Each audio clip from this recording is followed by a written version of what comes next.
नमस्कार साथियों, स्वागत है आप सभी का आज के सेशन में। मेरा नाम है अनिल तापक और आज के सेशन में हम बात करने वाले हैं एसएससी सीजीएल 2023 में आए हुए इकोनॉमी के क्वेश्चंस के बारे में। तो शुरू करते हैं हम आज का सेशन। तो पहला क्वेश्चन है, in which 5 year plan was the process of economic reforms introduced in India. तो इस क्वेश्चन में पूछा है कि जो इकोनॉमिक रिफॉर्म्स की प्रोसेस थी वो किस 5 ईयर प्लान के थ्रू इंट्रोड्यूस की गई थी इंडिया के अंदर।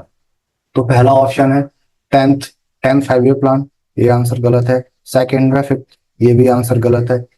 थर्ड है एट्थ, तो ये आंसर हमारा सही है। यानी एट्थ 5 ईयर प्लान जो था उसके अंदर जो इकोनॉमिक रिफॉर्म्स थे उनको इंट्रोड्यूस किया गया था। प्रोसेस ऑफ इकोनॉमिक रिफॉर्म्स है, यानी जो इकोनॉमिक रिफॉर्म्स है वो क्या थे। तो हम जानते हैं कि 1991 में भारत सरकार ने एलपीजी रिफॉर्म इंट्रोड्यूस किए थे। ठीक है, इन्हीं एलपीजी रिफॉर्म्स को इस क्वेश्चन में पूछा गया है। अब एलपीजी रिफॉर्म्स का फुल फॉर्म क्या होता है, तो एल फॉर क्या होता है, लिबरलाइजेशन। लिबरलाइजेशन, ठीक है। पी का फॉर्म क्या होता है, प्राइवेटाइजेशन। प्राइवेटाइजेशन। और जी का मतलब क्या होता है, ग्लोबलाइजेशन। ठीक है, तो जो भी रिफॉर्म इंट्रोड्यूस किए गए थे 1991 में, उनको फेमसली हम किस नाम से जानते हैं, एलपीजी रिफॉर्म के नाम से जानते हैं। ठीक है, तो ये LPG reforms eighth 5 year plan में इंट्रोड्यूस किए गए थे। अब जो एट्थ 5 ईयर प्लान है उसकी ड्यूरेशन क्या है, तो एट्थ 5 ईयर प्लान को 1992 से 1997 की जो ड्यूरेशन है वो एट्थ 5 ईयर प्लान की ड्यूरेशन है। टेंथ 5 ईयर प्लान कब आया था, तो टेंथ 5 ईयर प्लान को इंट्रोड्यूस किया गया था 2002 से 2007 तक के लिए। ठीक है, तो टेंथ 5 ईयर प्लान में आपको दो इंपॉर्टेंट चीज याद रखनी है। टेंथ 5 ईयर प्लान के दौरान भारत में जो नरेगा स्कीम है, जिसको आज हम मनरेगा स्कीम के नाम से जानते हैं, तो नरेगा स्कीम को टेंथ 5 ईयर प्लान के टाइम पर इंट्रोड्यूस किया गया।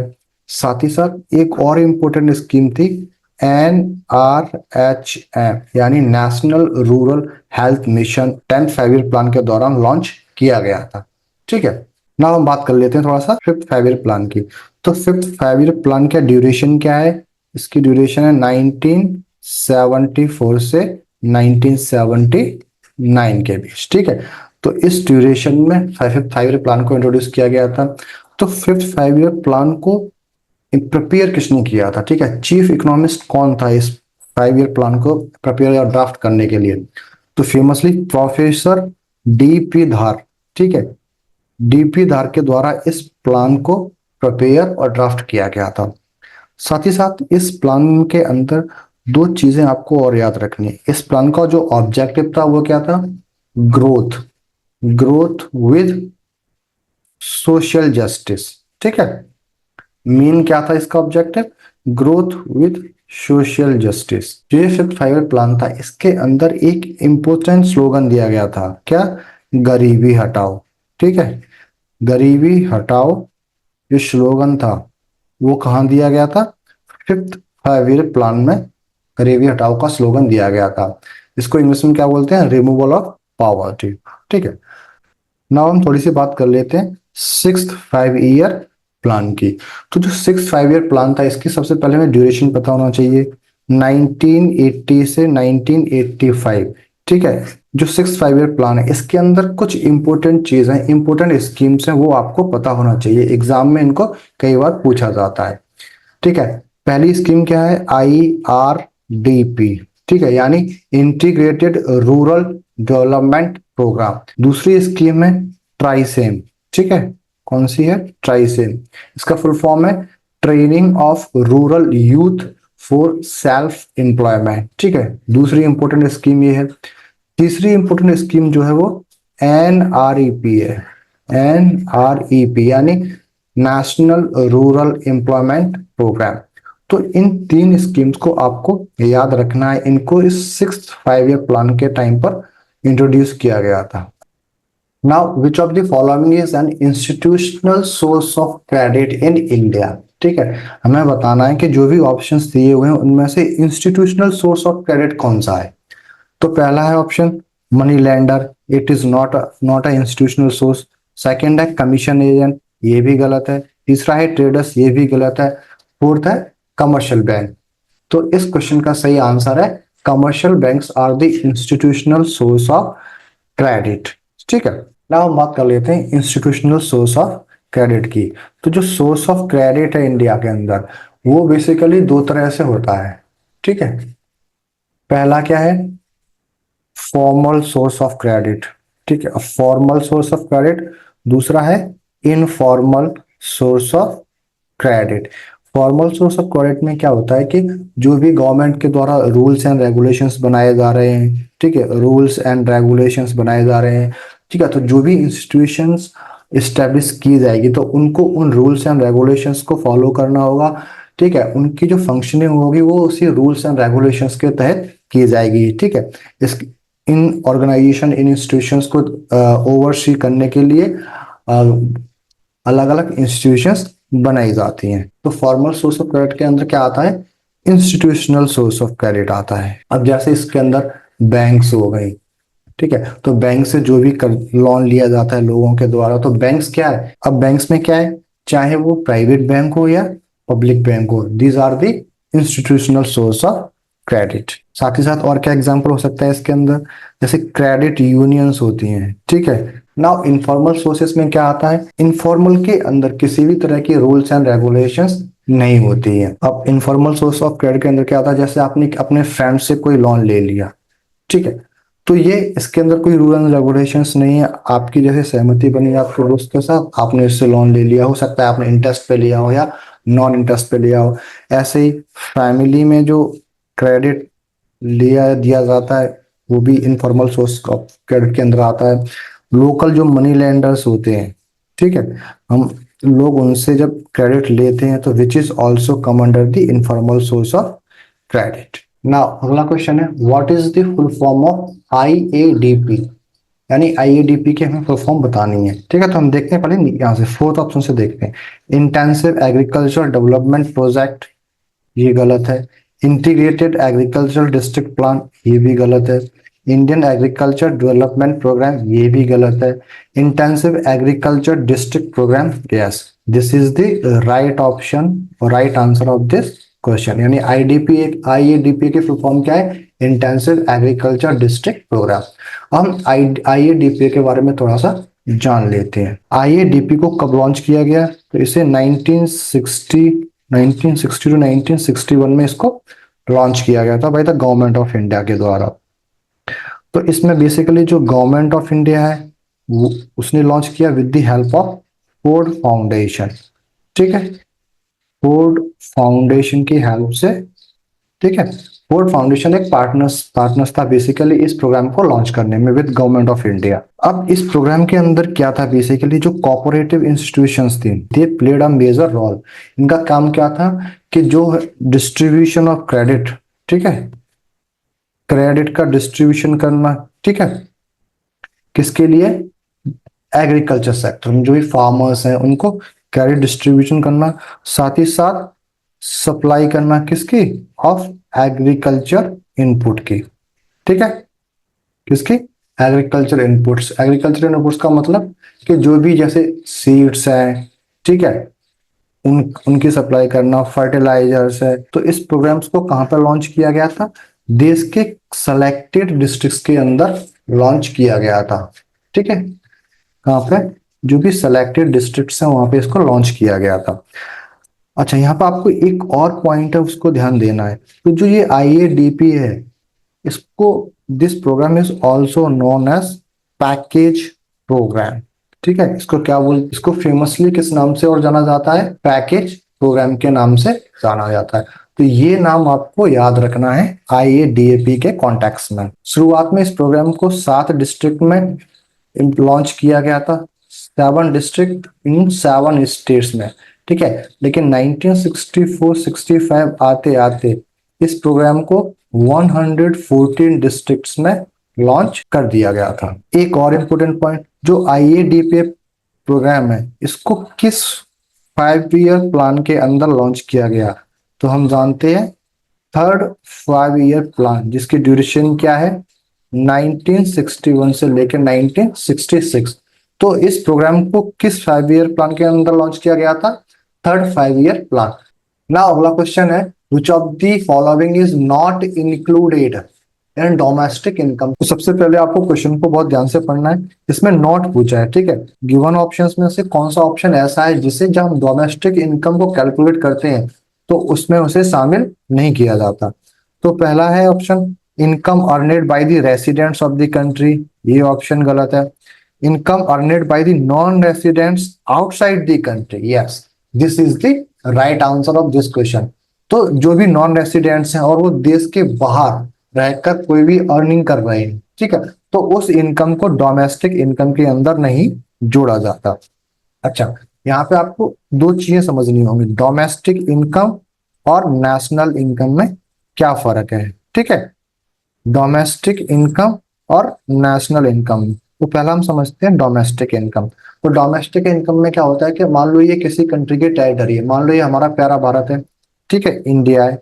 अब इंडिया की इस टेरिटरी में कोई भी पर्सन, चाहे वो इंडियन सिटीजन हो, ठीक है, या फॉरेनर हो, ठीक है, इंडियन सिटीजन हो या फॉरेनर हो या फिर कोई विदेशी कंपनी हो, तो इस टेरिटरी के अंदर जो भी इनकम जनरेट हो रही होगी, ठीक है, जो भी इनकम जनरेट हो रही होगी उस टोटल इनकम को हम क्या बोलेंगे, domestic income of the country. दूसरा है नेशनल इनकम। नेशनल इनकम में क्या होता है, जो भी इंडियन रेसिडेंट्स हैं, अब जो इंडियन रेसिडेंट्स हैं फिर चाहे वो भारत में रहकर अपनी इनकम जनरेट कर रहे हो या फिर भारत से बाहर रहकर किसी फॉरेन कंट्री में रहकर इनकम जनरेट कर रहे हो, तो इन दोनों की इनकम को मिला के क्या बनता है, नेशनल इनकम बनती है, ठीक है।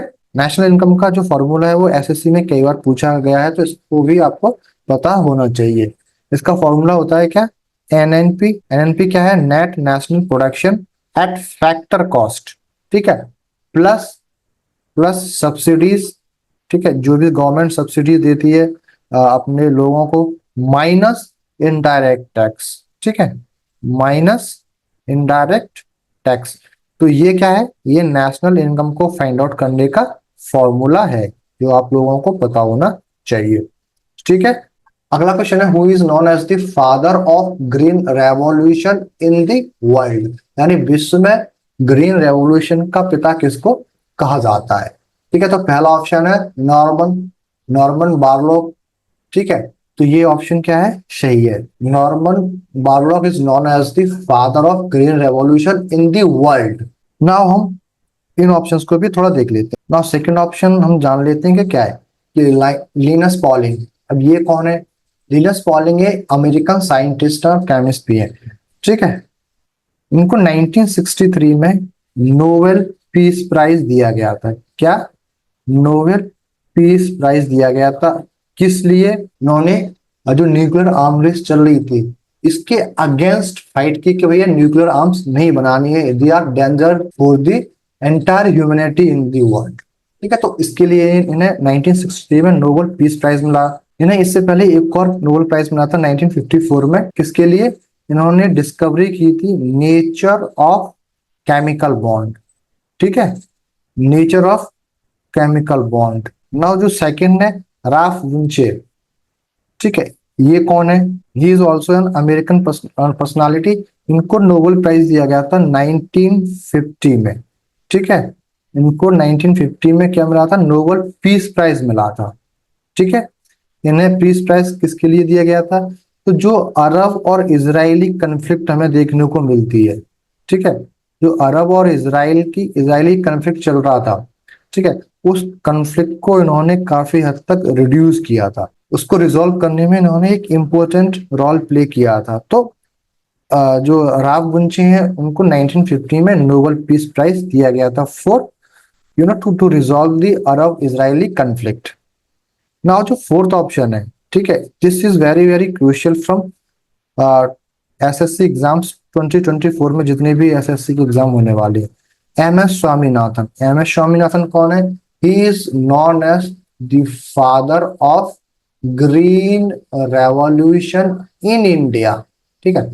वर्ल्ड में कौन है, नॉर्मन बारलोग, लेकिन इंडिया की हम बात करें तो M S Swaminathan is the father of green revolution in India. M S Swaminathan का नाम अभी न्यूज में है, क्यों, क्योंकि इनको अभी 2024 में भारत रत्न दिया गया है। ठीक है, क्या दिया गया है? 2024 में इनको भारत रत्न दिया गया है। तो ये नाम आपको MS स्वामीनाथन के बारे में, ये दो चीजें बहुत इंपॉर्टेंटली पता होना चाहिए ना। अगला क्वेश्चन है, when was the smart cities mission launched in India? जो स्मार्ट सिटी मिशन है वो भारत में कब लॉन्च किया गया था? पहला ऑप्शन है 2017, ये भी गलत। 2014 ये गलत। 2016 ये गलत। राइट ऑप्शन क्या है? 2015।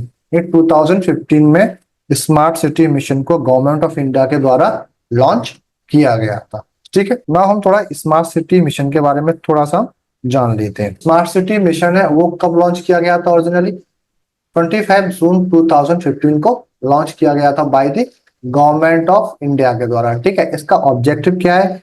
To provide a core infrastructure, clean and sustainable environment and give a decent quality of life to their citizens through the application of smart solutions। तो ये चीज, इसका जो ऑब्जेक्टिव है वो आपको याद रखना हो, एग्जाम में पूछा जा सकता है। इस मिशन के अंदर 100 सिटीज को सेलेक्ट किया गया था कि ऐसी सिटीज जिन्हें स्मार्ट सिटी बनाना है। ठीक है, तो 100 सिटीज को सिलेक्ट किया गया था टू मेक देम और to develop them as a smart cities. अच्छा, जो स्मार्ट सिटी मिशन है ये कैसी स्कीम है? सेंट्रली स्पॉन्सर्ड स्कीम है। यानी इस स्कीम में कौन कौन कंट्रीब्यूट करेगा? जो सेंट्रल गवर्नमेंट है वो भी कंट्रीब्यूशन करेगी और जो स्टेट गवर्नमेंट है उसका भी कुछ कंट्रीब्यूशन रहेगा। तो इसको हम क्या बोलते हैं? Centrally sponsored scheme. ठीक है, अगला क्वेश्चन है, which of the following can be referred to in the estimation of poverty? ठीक है, पहला ऑप्शन है मैक्सिमम सपोर्ट वैल्यू, तो ये ऑप्शन गलत है। दूसरा है monthly per capita expenditure, yes this is the right answer. तो जो एस्टिमेशन ऑफ पावर्टी है उसके अंदर किसकी बात की जाती है? मंथली पर कैपिटा एक्सपेंडिचर की बात की जाती है। तो हम पावर्टी के बारे में थोड़ा समझ लेते हैं। तो पावर्टी का जो मेजरमेंट है 2010 से पहले जो पावर्टी का मेजरमेंट किया जाता था वो कैलोरी के बेसिस पे किया जाता था। और ये जो कैलोरी का जो मेजरमेंट था वो अर्बन एरिया में जो लोग रह रहे हैं उनके लिए अलग था, रूरल एरियाज में रह रहे लोग उनके लिए अलग था। लेकिन 2009 में एक कमेटी बनती है जिसका नाम था तेंदुलकर कमेटी। ठीक है, तेंदुलकर कमेटी। अब ये कमेटी किसके लिए बनाई गई थी? It it was a committee on poverty. ठीक है, कि पावर्टी के जो पावर्टी का मेजरमेंट है उसके लिए सही रिकमेंडेशन, सही स्टैंडर्ड्स सेट किए दिए। तो तेंदुलकर कमेटी ने अपने रिकमेंडेशन में क्या कहा कि जो कैलोरी वाला बेसिस है, अब इससे हमें हटकर हमें दूसरा बेसिस पावर्टी के मेजरमेंट के लिए अपनाना होगा, यानी shift shift from calorie to other basis. ठीक है, अब अदर बेसिस में क्या हो गया? जैसे न्यूट्रिशन हो गया। ठीक है, न्यूट्रिशन को एज एक क्राइटेरिया हमें लेना चाहिए पावर्टी के मेजरमेंट में। ठीक है, हेल्थ को एक क्राइटेरिया लेना चाहिए हमें पावर्टी के मेजरमेंट में। ऐसे ही कुछ अदर एक्सपेंडिचर्स भी हमें कंसिडर करने चाहिए जब हम पावर्टी को मेजरमेंट कर रहे हैं। ठीक है ना, 2012 में एक और कमेटी बनाई जाती है, रंगराजन कमेटी बनाई जाती है 2012 में। इस कमेटी ने अपनी रिकमेंडेशन में क्या कहा कि भैया जो कैलोरी वाला बेस तेंदुलकर कमेटी के द्वारा चेंज किया गया था, हम कैलोरी का बेसिस तो अपनाएंगे ही। ठीक है, कैलोरी को हम हटा नहीं सकते। कैलोरी के साथ साथ जो अदर चीज है जैसे न्यूट्रिशन हो गया, ठीक है, न्यूट्रिशन हो गया, साथ ही साथ जो नॉन फूड आइटम पर जो खर्चा होता है, नॉन फूड आइटम पर जो खर्चा होता है, ठीक है, उसको भी हम कंसिडर करेंगे। अब नॉन फूड आइटम पर मतलब जैसे आप क्लॉथिंग पे कितना खर्च कर रहे हैं, ठीक है, आप शूज पे कितना खर्च कर रहे हैं फॉर एग्जाम्पल। तो इस तरह की चीजों को भी काउंट किया जाएगा। अब जो 2009 से पहले जो कैलोरी का बेसिस था वो क्या था? तो अर्बन एरियाज के लिए कितनी कैलोरीज रखी गई थी? 2100 कैलोरीज। ठीक है, और जो रूरल एरियाज के लिए कैलोरी रखी गई थी वो कितनी थी? 2500 कैलोरीज का जो मेजरमेंट है, जो पैमाना है वो रखा गया था। अगला क्वेश्चन है, the national multi dimensional poverty index 2021 short form में NPI was release by which of the following? यानी ये जो इंडेक्स है ये किस इंस्टीट्यूशन के द्वारा रिलीज किया जाता है? पहला ऑप्शन है वर्ल्ड बैंक, तो ये गलत है। दूसरा है मिनिस्ट्री ऑफ फाइनेंस, ये भी गलत है। तीसरा कौन सा है? नीति आयोग। तो this is the right answer. ठीक है, नीति आयोग के द्वारा ही national multi dimensional poverty index को रिलीज किया जाता है। लेकिन हम सिर्फ मल्टी डायमेंशनल पॉवर्टी इंडेक्स की बात करें, मल्टी डायमेंशनल पॉवर्टी इंडेक्स की बात करें, तो इसको किसके द्वारा रिलीज किया जाता है? इसको यूएनडीपी के द्वारा रिलीज किया जाता है, यानी यूनाइटेड नेशंस डेवलपमेंट प्रोग्राम के द्वारा इसको रिलीज किया जाता है। ठीक है। अच्छा, नीति आयोग से रिलेटेड एक और इम्पोर्टेंट इंडेक्स है जिसे आपको पता होना चाहिए। तो नीति आयोग एक तो national multi dimensional poverty index को रिलीज करता है, दूसरा जो इम्पोर्टेंट इंडेक्स है इसके द्वारा इंडिया इनोवेशन, इंडिया इनोवेशन जो इंडेक्स है, ठीक है, इंडिया इनोवेशन इंडेक्स को भी नीति आयोग के द्वारा रिलीज किया जाता है। तो ये चीज आपको पता होनी चाहिए। Now move on the next question. Now अगला क्वेश्चन है, द प्रधानमंत्री जीवन ज्योति बीमा योजना is for Indian citizens in the age group of. तो हमें बताना है कि जो ये प्रधानमंत्री जीवन ज्योति बीमा योजना है वो भारत के किस एज ब्रैकेट के इंडियन सिटीजन्स के लिए लॉन्च की गई है। ठीक है, तो पहला ऑप्शन है 40 to 70 ईयर्स, नहीं ये गलत ऑप्शन है। दूसरा ऑप्शन है 18 to 50 years, yes this is the right answer, यानी 18 से 50 साल का जो व्यक्ति होगा, जो इंडियन सिटीजन होगा, वो इस स्कीम को ज्वाइन कर सकता है। अब हम देख लेते हैं थोड़ा इसके बारे में। तो जो प्रधानमंत्री जीवन ज्योति बीमा योजना है, इसको अगर हम शॉर्ट में लिखें तो क्या लिख सकते हैं? प्रधानमंत्री जीवन ज्योति बीमा योजना। तो इसको मार्च 2015 यानी 2015 के में लॉन्च किया गया था। जो बजट 2015 था उसमें इसको बेसिकली 2015 के बजट में इसको मेंशन किया गया था। ठीक है, एज क्राइटेरिया, एज ब्रैकेट हमने बता दिया 18 से 50 साल के लोगों के लिए है। ठीक है, इसमें जो लाइफ कवर है, ठीक है, इसमें जो लाइफ कवर है वो कितने रुपए तक का मिलता है? 2 लाख तक का। अच्छा, एक और इंपॉर्टेंट चीज है, इस स्कीम को इम्प्लीमेंट कौन कर रहा है? ठीक है, इस स्कीम को इम्प्लीमेंट किसके द्वारा किया जा रहा है?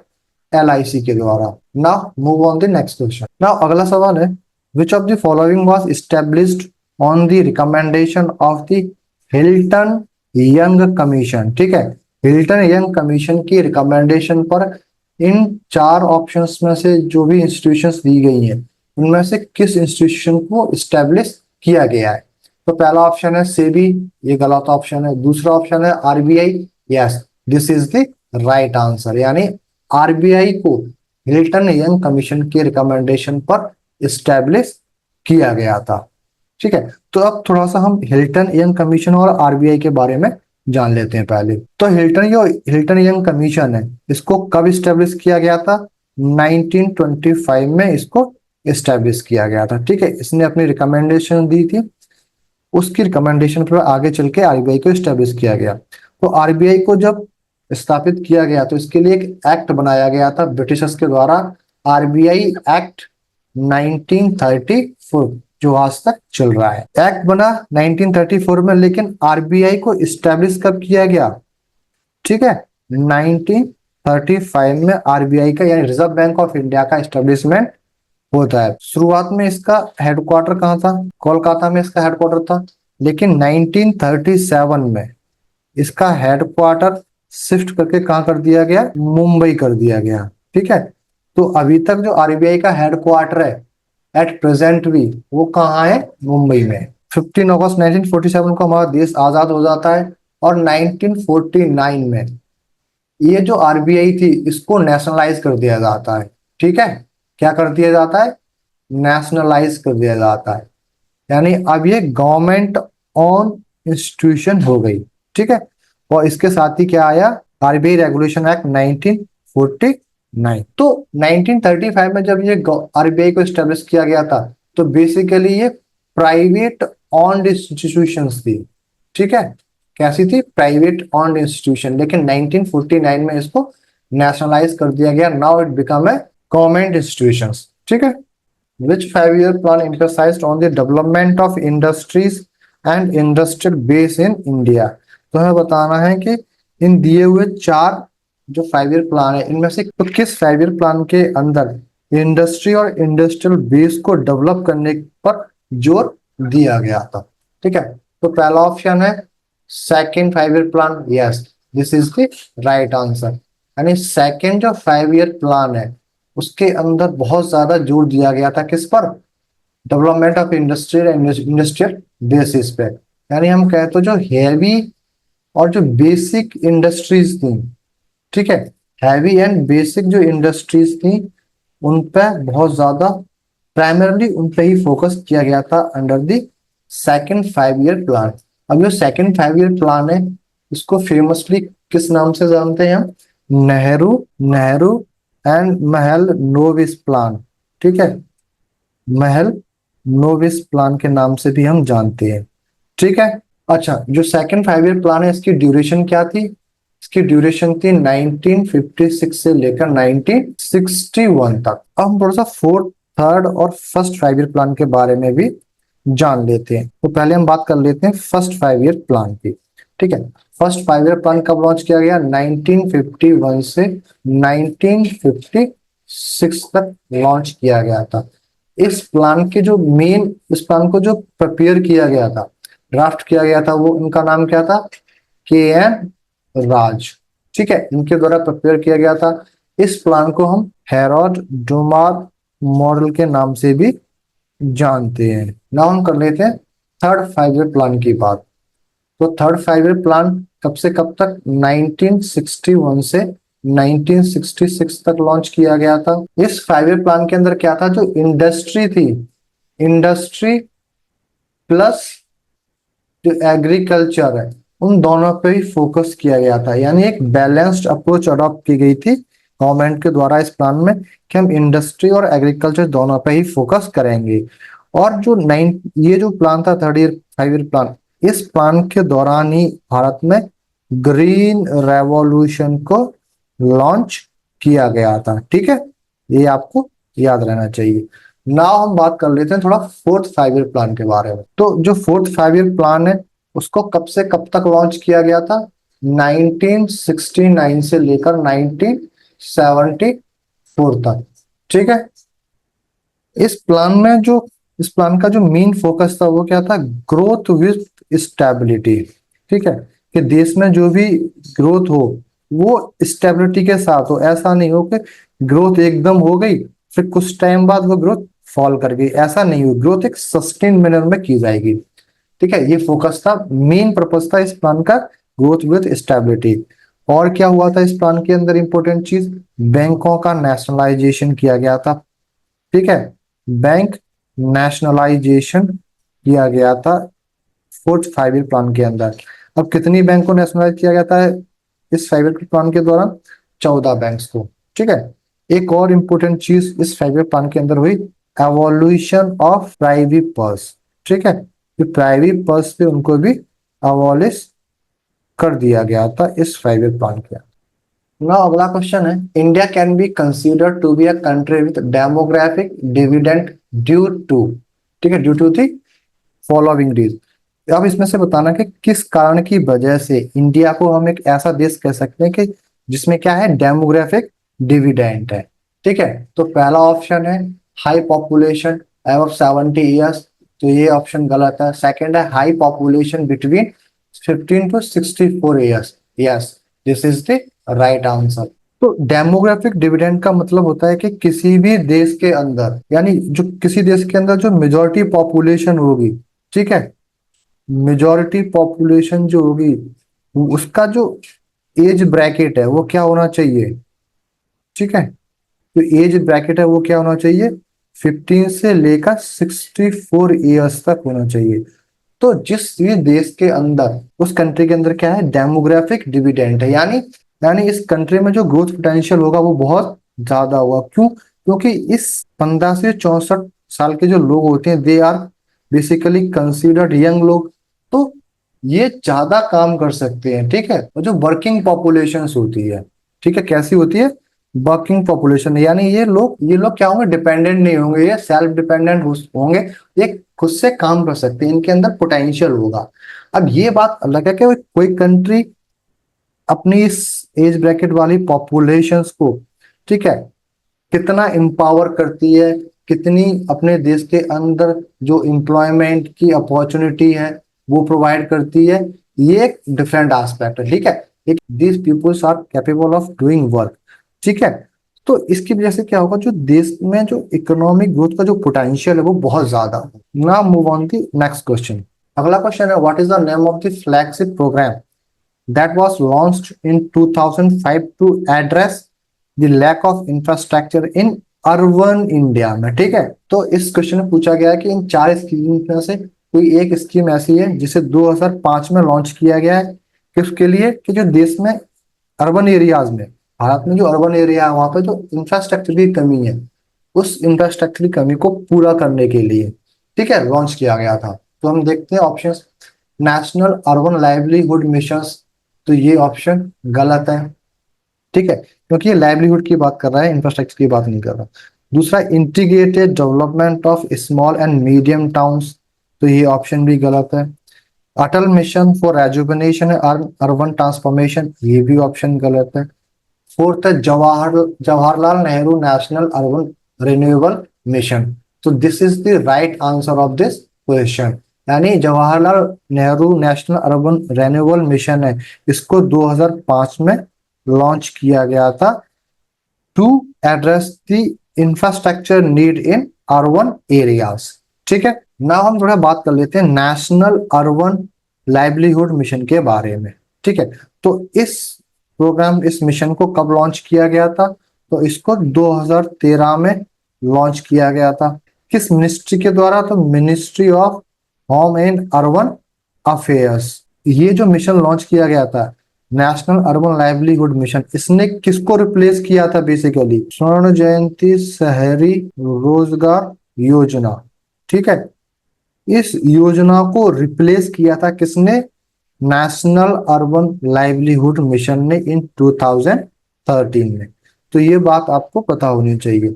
नाउ हम थोड़ा सा सेकंड वाले ऑप्शन की बात कर लेते हैं। तो इस स्कीम को बेसिकली कब लॉन्च किया गया था, तो इस स्कीम को 1979 टू 80 में लॉन्च किया गया था।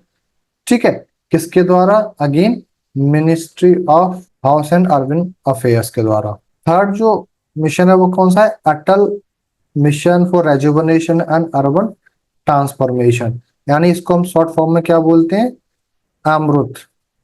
ठीक है, अमृत मिशन को कब लॉन्च किया गया था, इसको जून 2015 में लॉन्च किया गया था by the government of India. इसका जो मेन पर्पस था इस मिशन का, जो अर्बन एरियाज में जो सप्लाई ऑफ वाटर है और जो सीवरेज की प्रॉब्लम्स है, ठीक है, वाटर और जो सीवरेज की प्रॉब्लम है उसको प्राइमरीली एड्रेस करने के लिए इस स्कीम को लॉन्च किया गया था 2015 में। अगला क्वेश्चन है, why is PC Mahalanobis name talked about in the context of 5 year plans, यानी जो 5 ईयर प्लान्स है उनमें पीसी महलनोबिस की बात क्यों की जाती है, उनके नाम को क्यों दोहराया जाता है। तो पहला ऑप्शन है, he was the chairman of planning commission, answer is wrong. He was established the institute of economic growth, तो ये भी ऑप्शन गलत है। He conceptualized the framework for the second 5 year plan. Yes, this is the right answer of this question. तो PC Mahalanobis का नाम 5 year plans में क्यों लिया जाता है, क्योंकि जो सेकंड 5 ईयर प्लान था, ठीक है, ये बेसिकली किसने ड्राफ्ट किया गया था, महलनोबिस, पीसी महलनोबिस के द्वारा एंड प्लस जो नेहरू जी थे, ठीक है, उनके द्वारा। तो जो chief draughtsman of the second 5 year plan was the PC Mahalanobis. ठीक है, तो इसकी वजह से इनका नाम 5 ईयर प्लान्स में लिया जाता है। नाउ अगला क्वेश्चन है, the slogan of which census of India was our census our future. तो ये जो स्लोगन है वो भारत के किस सेंसस के अंदर दिया गया था। पहला ऑप्शन है 1981, आंसर इज रॉन्ग। सेकेंड है 2011, yes, this is the right answer. तो 2011 का जो सेंसस था उसके अंदर ये स्लोगन दिया था, ठीक है, कौन सा, आर सेंसस आर फ्यूचर। ना हम थोड़ा सा सेंसस के बारे में समझ लेते हैं इंडिया के अंदर। तो भारत में जो सेंसस कराया जाता है बेसिकली ये सेंसस एक्ट 19 1948 के थ्रू कराया जाता है। और जो फर्स्ट सेंसस इंडिपेंडेंट इंडिया में कराया गया था उसका कब? 1951 में। ठीक है, दूसरी चीज क्या है, जो सेंसस है ये किस लिस्ट के अंदर आता है, किस लिस्ट का सब्जेक्ट है? तो it is a union list subject. ठीक है, और जो लिस्ट जो मेंशन है वो कहां पर है? 7th schedule of the Indian constitution. तो सेंसस की जो प्रैक्टिस है वो किसके दो कहां पर मेंशन है? यूनियन लिस्ट में। और हम जानते हैं यूनियन लिस्ट में जो भी सब्जेक्ट्स मेंशन है उन पर जो एक्सक्लूसिव राइट है वो किसका है? एक्सक्लूसिव जो राइट है वो किसका है? सेंट्रल गवर्नमेंट का है। ठीक है, तो इसका मतलब क्या हुआ कि जो सेंसस है वो सिर्फ और सिर्फ सेंट्रल गवर्नमेंट के द्वारा कंडक्ट कराया जा सकता है। तो जो 2011 का जो सेंसस कंडक्ट करवाया गया था ये बेसिकली भारत का 15वां सेंसस था। ठीक है, अगर इंडियन हिस्ट्री में हम देखें, भारत के इतिहास में हम अगर सेंसस की कहानी देखें तो ये 15वां सेंसस था। ठीक है, कौन सा? 2011 का सेंसस। तो हम हिस्ट्री में देखते हैं कि पहला बेसिकली सेंसस कब कंडक्ट करवाया गया था? 1871 में। लेकिन ये कंप्लीट सेंसस नहीं था। पहला जो कंप्लीट सेंसस कंडक्ट करवाया गया था इट वाज इन 1881। ठीक है, 1881 में करवाया गया। यहाँ पर जो वॉइस राय था वो कौन था? रिपन। ठीक है, तो रिपन के वॉइस रायलिटी में 1881 में पहला कंप्लीट सेंसस कराया गया था। ठीक है, ना अगला क्वेश्चन है, माइक्रो क्रेडिट और micro finance is a novel approach, ठीक है, to bank with poor. In this approach bank credit is extended to the poor through which of the following institutions के द्वारा। तो ये जो अमाउंट है माइक्रो क्रेडिट है माइक्रो फाइनेंस, वो जो पुअर है जो गरीब लोग हैं, ठीक है, उनको प्रोवाइड किया जाता है किसके थ्रू? पहला ऑप्शन है cooperative credit societies, no this is wrong answer. RBI, this is wrong answer. Self help group, yes, this is the right option of this question. Self help groups के द्वारा क्या किया जाता है? जो स्मॉल और माइक्रो क्रेडिट है वो प्रोवाइड किया जाता है टू दी पुअर्स। तो जो सेल्फ हेल्प ग्रुप्स हैं प्राइमरीली हम देखते हैं तो यहाँ पर जो इसमें किस तरह के मेंबर्स होते हैं, ज्यादातर हमें वुमेन्स देखने को मिलती हैं। ठीक है, ना अगला क्वेश्चन है, when was the national urban health mission approved by the government of India? यानी जो नेशनल अर्बन हेल्थ मिशन है उसको कब लॉन्च किया गया, कब अप्रूव किया गया था गवर्नमेंट ऑफ इंडिया के द्वारा? पहला ऑप्शन है 2014, रॉन्ग आंसर। 2015, ये भी रॉन्ग आंसर। 2012, ये भी रॉन्ग आंसर। यानी 2013 में, ठीक है, नेशनल अर्बन हेल्थ मिशन को अप्रूव किया गया था by the government of India के द्वारा। अच्छा, यहाँ पे बताऊं, जो नेशनल अर्बन हेल्थ मिशन है ये बेसिकली नेशनल हेल्थ मिशन का एक सब मिशन है। ठीक है, इसका नेशनल हेल्थ मिशन का एक सब मिशन है। जो नेशनल हेल्थ मिशन है इसको कब लॉन्च किया गया था? इसको भी 2013 में लॉन्च किया गया था। इसके अंदर दो सब मिशन लॉन्च किए गए थे। ठीक है, पहला तो ये हो गया कौन सा? National urban health mission. दूसरा कौन सा था? National rural. दूसरा कौन सा था? National rural health mission. ठीक है, नाउ अगला क्वेश्चन है, which of the following is not an initiative by the government for development of the micro finance sector in India? यानी हमें बताना है कि इन चार ऑप्शन में से कौन सा ऐसा ऑप्शन है का जो माइक्रो फाइनेंस सेक्टर है उसके डेवलपमेंट करने के लिए गवर्नमेंट ने लॉन्च नहीं किया है। ठीक है, तो पहला ऑप्शन है प्रधानमंत्री जन धन योजना। Yes, this is the right answer. यानी जो प्रधानमंत्री जन धन योजना है ये माइक्रो फाइनेंस सेक्टर्स के डेवलपमेंट में कंट्रीब्यूट नहीं करता। यानी इस सेक्टर के लिए ये वाली जो स्कीम है उसको लॉन्च नहीं किया गया है। ठीक है, तो ये हमारा राइट आंसर है। अच्छा, हम थोड़ा सा पीएम प्रधानमंत्री जन धन योजना के बारे में जान लेते हैं। इसको शॉर्ट फॉर्म में क्या लिख सकते हैं? प्रधानमंत्री जन धन योजना। प्रधानमंत्री जन धन योजना को 2014 यानी अगस्त 2014 में लॉन्च किया गया था। इसका जो मेन पर्पस था वो क्या है? फाइनेंशियल इंक्लूजन करना।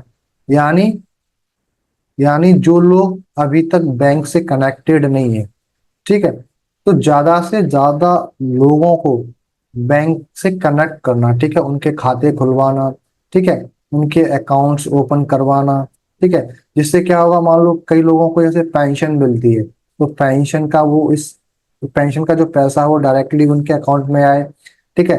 कई बार जैसे गवर्नमेंट कई सारी स्कीम्स के थ्रू पैसा देती है, ठीक है, लोगों को, तो वो जो पैसा है, ठीक है, उस पैसे को डायरेक्ट कहाँ पर किया जाए, सेंड गवर्नमेंट के द्वारा इन अकाउंट्स में सेंड किया जाए। जैसे मान लो कोविड के टाइम पर, ठीक है, कोविड के टाइम पर जो जिन लोगों के भी प्रधानमंत्री जन धन योजना था उसके अंतर्गत गवर्नमेंट ने क्या किया, 500 रुपए हर मंथली सेंड किए थे, ठीक है।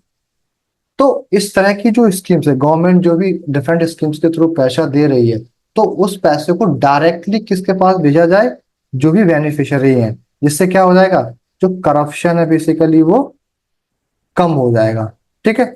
तो खैर इसका काम क्या था, फाइनेंशियल इंक्लूजन करना, ठीक है।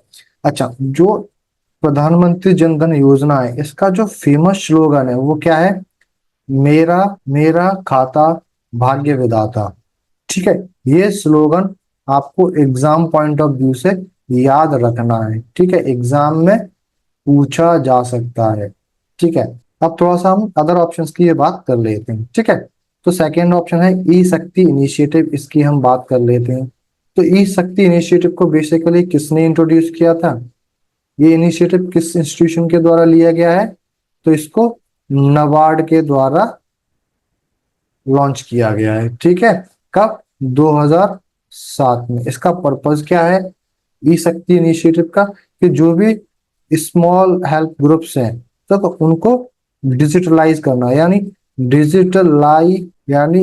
Digitalisation of self help groups, ठीक है, इसको सेल्फ हेल्प ग्रुप्स को डिजिटलाइज करना, ठीक है। साथ ही साथ उनको फाइनेंशियल मैनेजमेंट कैसे करना है वो भी बताना। थर्ड स्कीम का नाम क्या है, प्रधानमंत्री मुद्रा योजना, हम इसके बारे में भी थोड़ा सा जान लेते हैं। तो प्रधानमंत्री मुद्रा योजना को कब लॉन्च किया गया था, 2015 में, ठीक है, यानी बीजेपी गवर्नमेंट को द्वारा लॉन्च किया गया था। इसका मेन पर्पस क्या था, लोन प्रोवाइड करना, ठीक है, किसको, स्मॉल और मीडियम इंडस्ट्रीज है, यानी एमएसएमईज को लोन प्रोवाइड करना। लोन की जो मैक्सिमम लोन कितना प्रोवाइड किया जा सकता है इसके अंदर, अप टू 10 लाख तक, ठीक है, कितना, अप टू 10 लाख तक लोन प्रोवाइड किया जा सकता है अंडर दी प्रधानमंत्री मुद्रा योजना। और ये जो लोन मिलेगा वो कैसा होगा, कोलैटरल फ्री होगा, कोलैटरल फ्री, यानी जो भी लोन ले रहा है उसको कोई भी सिक्योरिटी देने की जरूरत नहीं है, ठीक है। तो ये बातें आपको याद रखनी है। फोर्थ है, तो India micro finance equity fund है, इसको बेसिकली किसके द्वारा लॉन्च किया गया था, सिडबी के द्वारा लॉन्च किया गया था, ठीक है। बस इसमें आपको इतना ही याद रखना है, सिडबी के द्वारा इसको लॉन्च किया गया था। Now move on the next question. Now अगला क्वेश्चन है, which of the following is a negative effect of green revolution in India, यानी हमें जो ग्रीन रेवोल्यूशन आया हमका नेगेटिव इफेक्ट बताना है, ठीक है। तो पहला है depletion of ground water table, yes this is the right of, ये स्टेटमेंट सही है। दूसरा क्या है, deterioration in the quality of soil, ये भी ऑप्शन सही है। तीसरा है इंक्रीज्ड इनपुट कॉस्ट, ये भी ऑप्शन सही है, ठीक है। तो इस तरह से जो हमारा आंसर है वो कौन सा हो जाएगा, first second and third all are the correct statements. ऐसा क्यों होता हम थोड़ा सा जान लेते हैं। तो ग्रीन रेवोल्यूशन को बेसिकली जो थर्ड 5 ईयर प्लान है उसके अंदर लॉन्च किया गया था, ठीक है। जो ग्रीन रेवोल्यूशन था वो किसके लिए, एग्रीकल्चर सेक्टर यानी फूड ग्रेन्स के लिए, हम कह सकते हैं फूड ग्रेन या एग्रीकल्चर के लिए लॉन्च किया गया था। ग्रीन रेवोल्यूशन में बेसिकली 4 क्रॉप्स पर फोकस किया गया था। पहली कौन सी थी, व्हीट यानी गेहूं पर, दूसरा राइस यानी चावल, तीसरा मेज, और चौथा ज्वार, किस पर, ज्वार। तो इन ग्रीन रेवोल्यूशन बेसिकली 4 क्रॉप्स के लिए लाया गया था, ठीक है, जिसमें से मेजर जो क्रॉप थी वो व्हीट और राइस थी। अब ग्रीन रेवोल्यूशन के अंदर हो क्या रहा था, ग्रीन रेवोल्यूशन के अंदर हाई यील्ड वैरायटी वाले सीड्स का यूज किया जा रहा था, ठीक है, पहली चीज। अब इन सीड्स के लिए क्या चाहिए, इरिगेशन चाहिए, तो इरिगेशन बहुत ज्यादा, तो इरिगेशन के लिए क्या किया गया, जो ट्यूबवेल्स वगैरह का बहुत ज्यादा यूज किया गया, ठीक है, ग्राउंड वाटर से इरिगेशन फैसिलिटी प्रोवाइड की गई। फोर्थ क्या था, काफी सारा फर्टिलाइजर्स और पेस्टिसाइड यूज किया गया था। फर्टिलाइजर्स एंड पेस्टिसाइड्स यूज किए गए थे किसके अंदर, ग्रीन रेवोल्यूशन के अंदर, to protect the crops from the pest attack से, ठीक है। तो ये चीज थी। साथ ही साथ काफी सारी टेक्नोलॉजी का जो मशीनरी थी उसका यूज किया गया, जैसे ट्रैक्टर वगैरह हो गया, ठीक है, इनका यूज किया गया था। अब इरिगेशन बहुत ज्यादा किया गया, ठीक है, इसके अंदर जो भी गेहूं और राइस, ये कैसी है, वाटर इंटेंसिव क्रॉप्स हैं, तो ग्राउंड वाटर से पानी बहुत ज्यादा यूज किया गया। तो इसकी वजह से जो ग्राउंड डेप्लीशन हुआ, ठीक है, deterioration in the quality of soil, क्यों, क्योंकि फर्टिलाइजर और पेस्टिसाइड्स का बहुत ज्यादा यूज किया गया, जिससे जो सॉइल की क्वालिटी है वो खराब हुई। साथ ही साथ इंक्रीज इनपुट कॉस्ट, क्योंकि जो हाई यील्ड वैरायटी सीड्स हैं ये महंगे आते थे। साथ ही साथ जो इरिगेशन में जो खर्चा हो रहा है, ठीक है, इलेक्ट्रिसिटी का खर्चा वो, और जो मशीनरी खरीद के लाई जा रही है वो, तो इस वजह से जो ओवरऑल दी इनपुट कॉस्ट है वो भी इंक्रीज हो रही थी। तो these are the negative impact of green revolution. ना अगला क्वेश्चन जो है वो, on 1 February 2021 finance minister Nirmala Sitharaman inform that dash and dash will be merged under the umbrella of mission Poshan 2.0 के अंदर, ठीक है। तो पहला ऑप्शन है supplementary health programme and national mission, ये गलत ऑप्शन है। सेकंड ऑप्शन है supplementary nutrition programme and national health mission, ये भी ऑप्शन गलत है। थर्ड है supplementary nutrition programme and national nutrition mission, this is the right option. अब थोड़ा हम पोषण के बारे में, पोषण मिशन के बारे में जान लेते हैं। तो मिशन पोषण को बेसिकली नेशनल न्यूट्रिशन मिशन के नाम से भी हम जानते हैं। अब इस मिशन को कब लॉन्च किया गया था, तो गवर्नमेंट ऑफ इंडिया के द्वारा मार्च 2018 में इसको लॉन्च किया गया था, ठीक है। वुमेन एंड चाइल्ड डेवलपमेंट के द्वारा इस स्कीम को इम्प्लीमेंट किया गया है, ठीक है। मिशन पोषण है, इसका मेन एम क्या है, मैल न्यूट्रिशन को रिड्यूस करना। अब ये कौन है, चिल्ड्रंस। तो बेसिकली जो चिल्ड्रन 6 साल से कम के जो चिल्ड्रन है उनमें जो मैल न्यूट्रिशन की प्रॉब्लम है उसको कम करना, जैसे स्टंटिंग हो गई, ठीक है, इस चीज को कम करना। साथ ही साथ जो प्रेग्नेंट वुमेन है, लैक्टेटिंग मदर है, उनमें जो न्यूट्रिशन की कमी आती है जस्ट बिकॉज ऑफ प्रेगनेंसी, उसको भी एड्रेस किया गया है इस मिशन के अंदर, ठीक है। अब इस मिशन के अंदर जो सितंबर का महीना है, साल में जो सितंबर का महीना आता है उसको राष्ट्रीय पोषण माह के रूप में हर साल मनाया जाता है। एक और चीज यहाँ पे, जो मार्च का महीना है, मार्च के महीने को इस स्कीम के अंदर क्या डिक्लेयर किया गया है, पोषण पखवाड़ा। ये तो था मिशन 1.2, बेसिकली हम कह सकते हैं। तो जो मिशन पोषण मिशन 2.0 आया, मिशन पोषण 2.0 आया, इसमें क्या किया गया था, इसमें दो चीजों को मर्ज किया गया, यानी जो सप्लीमेंट्री न्यूट्रिशन प्रोग्राम था, ठीक है, उसको, और जो ये वाला जो प्रोग्राम था मिशन पोषण यानी नेशनल न्यूट्रिशन मिशन, इन दोनों को मर्ज किया गया था किसके अंदर, मिशन पोषण 2.0 के अंदर, ठीक है। Now move on the next question. तो अब थोड़ा सा हम इन सारे सेक्टर्स की करके बात कर लेते हैं। तो जो प्राइमरी सेक्टर है इसमें बेसिकली जो रॉ मटेरियल्स होता है, ठीक है, रॉ मटेरियल हो गया, उसकी हम बात करते हैं। अब जैसे रॉ मटेरियल के अंदर अगेन जो एग्रीकल्चर है, it is one of the example. दूसरा क्या हो गया, जैसे फिशिंग हो गया, तो फिशिंग की जो एक्टिविटीज है which is also come under the primary sector. Forestry हो गया, ठीक है, ये भी किसके अंदर आता है, प्राइमरी सेक्टर के अंदर काउंट किए जाते हैं। एक और इम्पोर्टेंट चीज, जो प्राइमरी सेक्टर्स में जो ये वर्कर्स होते हैं, जो लोग प्राइमरी एक्टिविटीज को परफॉर्म करते हैं, तो बेसिकली उनको हम क्या बोलते हैं, रेड कॉलर वर्कर्स। नाउ हम बात कर लेते हैं टर्शरी सेक्टर की, ठीक है। टर्शरी सेक्टर क्या होता है, तो बेसिकली जो टर्शरी सेक्टर है it is also known as the service sector, ठीक है। सर्विस सेक्टर, जैसे मान लो बैंकिंग सर्विसेज है, बैंकिंग के अंदर जो सर्विसेज प्रोवाइड की जाती हैं वो इसके अंदर आती हैं, कम्युनिकेशन से रिलेटेड जो भी सर्विसेज हैं वो इसके अंदर आती हैं, ठीक है।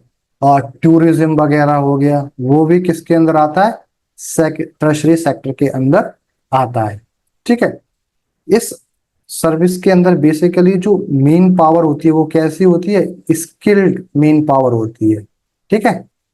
स्किल्ड मेन पावर की हम बात करते हैं सेक्टर के अंदर। ना जो सेकेंडरी सेक्टर है इसकी हम बात कर लेते हैं। तो जो सेकेंडरी सेक्टर है इसके अंदर बेसिकली क्या होता है कि जो मैन्युफैक्चरिंग की प्रोसेस होती है, इसकी मैन्युफैक्चरिंग से रिलेटेड जो भी एक्टिविटी हो रही है वो इसके अंदर आएंगी। प्रोसेसिंग से लेकर जो भी प्रोसेसिंग के रिगार्डिंग में जो भी एक्टिविटीज हो रही हैं वो इसके अंदर आती हैं, ठीक है। कंस्ट्रक्शन एक्टिविटीज, जो कंस्ट्रक्शन का काम होता है, ठीक है, बिल्डिंग इंडस्ट्रीज बनाना, तो ये भी इसके अंदर काउंट किया जाता है। तो सेकेंडरी सेक्टर के अंदर क्या आता है, मैन्युफैक्चरिंग होना, प्रोसेसिंग और कंस्ट्रक्शन जैसी चीजें सेकेंडरी सेक्टर के अंदर आती है। नाउ फोर्थ, क्वाटरनरी सेक्टर, इसके अंदर क्या होता है, तो क्वाटरनरी सेक्टर के अंदर बेसिकली ऐसी चीजें मेंशन की जाती हैं विच इज, जैसे रिसर्च एंड डेवलपमेंट का काम होता है, ठीक है, रिसर्च करना, रिसर्च एंड डेवलप R&D का काम होता है वो इसके अंदर आता है। इसके अंदर जो लेबर फोर्स होता है it is highly specialised knowledge चाहिए होता है इसके अंदर, ठीक है, क्योंकि रिसर्च वगैरह करनी है तो स्पेशलाइज्ड नॉलेज, स्पेशल डोमेन में आपको नॉलेज होना चाहिए, तो स्पेशलाइज्ड नॉलेज होना चाहिए। टेक्निकल स्किल्स की भी इसमें, जो टेक्निकल स्किल्स होती है, जैसे टेक्निकल स्किल्स क्या हो गई, जैसे AI को जो ऑपरेट करना जानता हो तो टेक्निकल स्किल्स हो गई, ठीक है। जो भी सॉफ्टवेयर सॉफ्टवेयर इंजीनियर वगैरह होते हैं, ठीक है, तो उनको भी हम क्वाटरनरी सेक्टर के अंदर काउंट करते हैं। एक और इम्पोर्टेंट सेक्टर होता है वो भी आपको पता होना चाहिए, क्वाइनरी सेक्टर, ठीक है। कौन सा, क्वाइनरी सेक्टर। अब ये क्वाइनरी सेक्टर के अंदर क्या होता है, तो जो highest decision making, highest level of decision making, ठीक है, highest level of decision making जो होती है वो किस सेक्टर के अंदर आती है, क्वाइनरी सेक्टर के अंदर आती है, ठीक है। जैसे इसका अगर हम एग्जांपल देखें, नॉलेज प्रोसेसिंग आउटसोर्सिंग है, KPO हम बोलते हैं, तो KPO is an example of quinary sector. तो ये हो गए सेक्टर्स जिन्हें आपको पता होना चाहिए। अगला क्वेश्चन है, if the interest rates goes up the demand for money will, यानी ये पूछ रहा है कि जब इंटरेस्ट रेट ज्यादा हो जाए, क्या, इंटरेस्ट यानी जो ब्याज दरें हैं वो ज्यादा हो जाती हैं, बढ़ जाती हैं, तो जो मनी की डिमांड है उस पर क्या फर्क पड़ेगा, ठीक है। जो डिमांड ऑफ मनी है उस पर क्या फर्क पड़ेगा, क्या असर पड़ेगा, हमें ये बताना है, डिमांड ऑफ मनी। तो पहला ऑप्शन है first rise then and then falls, ठीक है, ये ऑप्शन गलत है। वो कहेगा कि राइज, ये गलत है। रिमेन दी सेम, ये भी गलत है। फोर्थ ऑप्शन क्या है, फॉल, यानी जो मनी की डिमांड है वो कैसी हो जाएगी, गिर जाएगी। This is the right option. तो आपको हमेशा पता होना चाहिए कि जो इंटरेस्ट रेट है, interest rate is basically in normal condition में interest rate is inversely proportional to the demand of money, ठीक है, डिमांड फॉर मनी।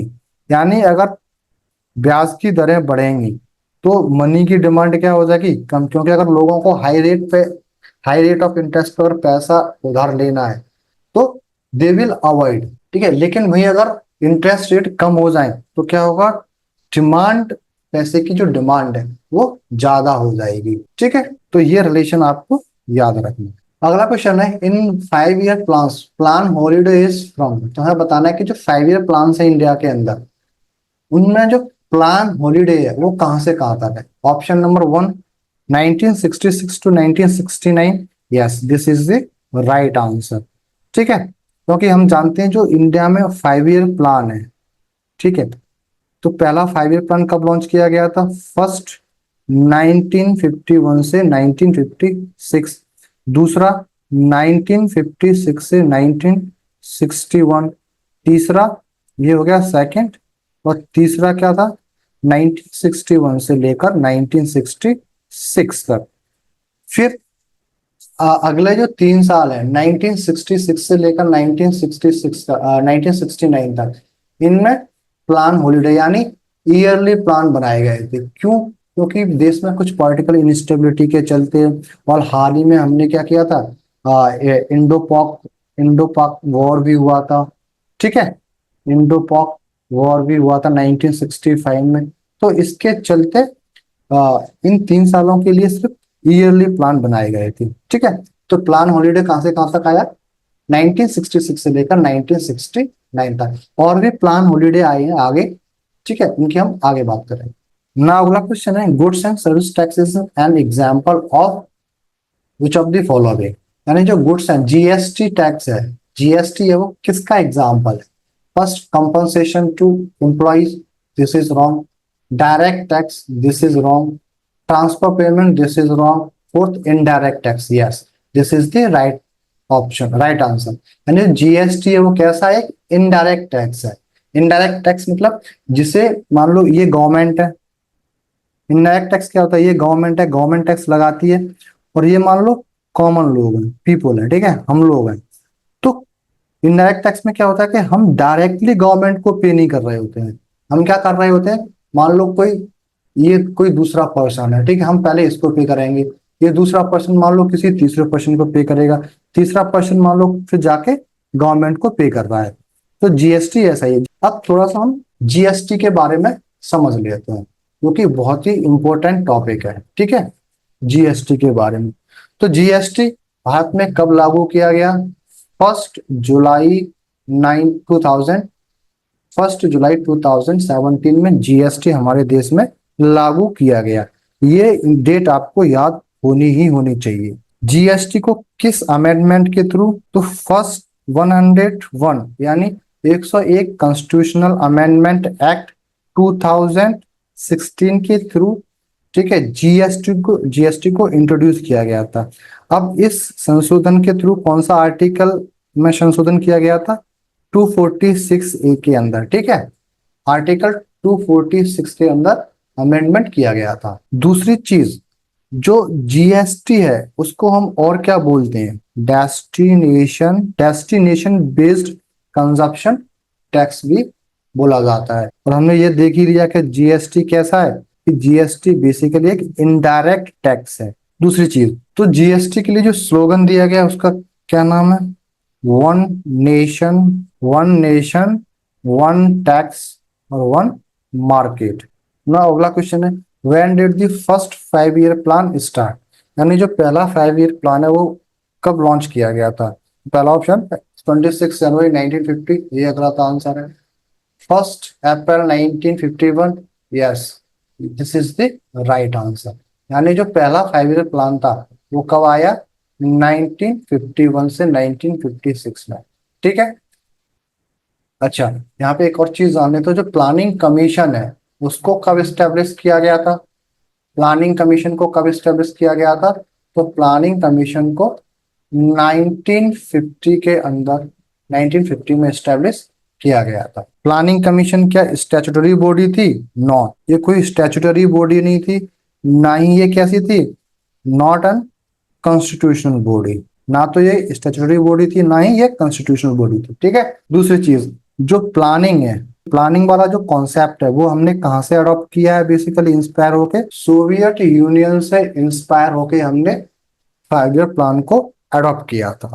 ठीक है, अगला क्वेश्चन है, in which union budget was the India's first sovereign wealth fund, ठीक है, named national investment and infrastructure fund was announced. ठीक है, तो कौन से बजट के थ्रू ये अनाउंस किए गए थे? तो पहला ऑप्शन है 2015-16, yes, this is the right answer. तो 2015-16 का जो बजट था, यहाँ पर जो फाइनेंस मिनिस्टर थे वो कौन थे, ये आपको पता होना चाहिए, अरुण जेटली। ठीक है, Arun Jaitley was the finance minister. तो 2015-16 का जो बजट था उसमें पहली बार जो फर्स्ट सोवरेन वेल्थ फंड है उसको अनाउंस किया गया था, ठीक है, जिसका क्या नाम है, national investment and infrastructure fund. तो अगला क्वेश्चन क्या है, what is known as the aggregate money resources. तो जो भी ऑप्शंस दिए उनमें से किस कौन सा ऑप्शंस एग्रीगेट मनी रिसोर्सेज के नाम से जाना जाता है। तो एग्रीगेट मनी रिसोर्सेज क्या होता है, it is the measurement of money supply, कि मार्केट के अंदर या ये देश के अंदर कितनी करेंसी है उसके मेजर करने का एक तरीका है। तो पहला ऑप्शन क्या है, M1 plus saving deposits with post office saving banks, this is wrong answer। Second क्या है, M1 plus net time deposits of commercial banks, yes this is the right answer। जो सेकंड ऑप्शन है वो right answer है। तो एक बार हम briefly फटाफट से देख लेते हैं जो मनी एग्रीगेट्स है वो क्या है, ठीक है। तो अच्छा, मनी एग्रीगेट्स क्या है, पहला होता है M0, जिसको हम क्या बोलते हैं, रिजर्व या बेस मनी बोलते हैं, ठीक है। यानी जो भी करेंसी सर्कुलेशन में, ठीक है, उसको अब इस सर्कुलेशन में क्या होगा, जो भी नोट्स हैं, ठीक है, प्लस जो भी कॉइन्स, दोनों चीजें मेंशन की जाती हैं। तो जो भी मनी सर्कुलेशन में प्लस बैंकों का जो डिपॉजिट है आरबीआई के पास वो, plus other deposit with RBI which is known as M0, यानी रिजर्व या बेस मनी बोलते हैं। M1 को हम क्या बोलते हैं, नैरो मनी, इसका मतलब करेंसी विद पब्लिक, यानी जो लोगों के पास पैसा है, plus demand deposits with banking system, plus other deposits with RBI, जिसको हम क्या बोलते हैं, नैरो मनी। M2 क्या है, इंटरमीडिएट मनी ही बोलते हैं हम इसको। M2 इजकल टू M1, यानी पहला ये जो चीज है सारी मिलके वो M1 यानी narrow money plus saving deposits with post office saving banks, ठीक है। दूसरा क्या है, ब्रॉड M3 को हम क्या बोलते हैं, ब्रॉड मनी भी बोलते हैं। इसमें क्या है, M1 plus time deposits of public with banks, या फिर हम कमर्शियल बैंक्स भी बोल सकते हैं, ठीक है। तो जो M3 है which is also known as aggregates money resources, ठीक है। अब इसको एग्रीगेट मनी रिसोर्सेस क्यों बोलते हैं, क्योंकि ये जो M3 वाला मेजरमेंट है, it is most commonly used measure of money supply in M4 क्या होता है, M3 plus total deposit with post office. तो ये था मनी एग्रीगेट्स के बारे में। Now move on the next question. ना अगला क्वेश्चन है, what is the age criteria for the subscribers of Atal pension योजना। यानी अटल पेंशन योजना में जो भी बेनिफिशियरी, यानी जो भी अटल पेंशन योजना के अंदर एलिजिबल पर्सन है, ठीक है, उसका हमें एज क्राइटेरिया बताना है, ठीक है। तो पहला क्या है, 20 to 30 years, this is wrong answer. दूसरा है 25 से 35 साल, ये भी गलत है। तीसरा है 18 से 40 साल, yes this is the right option. यानी 18 से लेकर 40 साल तक के जो भी इंडियंस हैं, they are eligible to adopt to be a part of Atal pension Yojana. तो जो अटल पेंशन योजना है, इट इज बेसिकली किसके लिए लॉन्च की गई है, जो हमारे देश में अनऑर्गेनाइज सेक्टर है, ठीक है, अनऑर्गेनाइज सेक्टर के लिए लॉन्च की गई। यानी अनऑर्गेनाइज सेक्टर में जो भी हमारे वर्कर्स हैं, लेबरर्स हैं, ठीक है, उनके लिए इसको लॉन्च किया गया है। इस स्कीम को कब लॉन्च किया गया था, जो 2015 का बजट था उसके अंदर इसको लॉन्च किया गया था, यानी 2015 में लॉन्च किया गया, ठीक है। तीसरी जो इंपॉर्टेंट चीज है इसके अंदर क्या है कि जो भी सब्सक्राइबर्स होंगे, जिसने भी इस पेंशन योजना में पार्टिसिपेट किया है, तो उनको जब वो व्यक्ति जब 60 ईयर्स की एज को अचीव कर लेंगे, तो 60 साल के बाद उन्हें 1,000 से लेकर 5,000 रुपए तक की क्या मिलेगी, पेंशन दी जाएगी। डिपेंड करता है कि उनका कॉन्ट्रीब्यूशन क्या रहा है, ठीक है। Now move on the next question. अगला क्वेश्चन है, doctor DS Athwal was known as the father of dash revolution in India।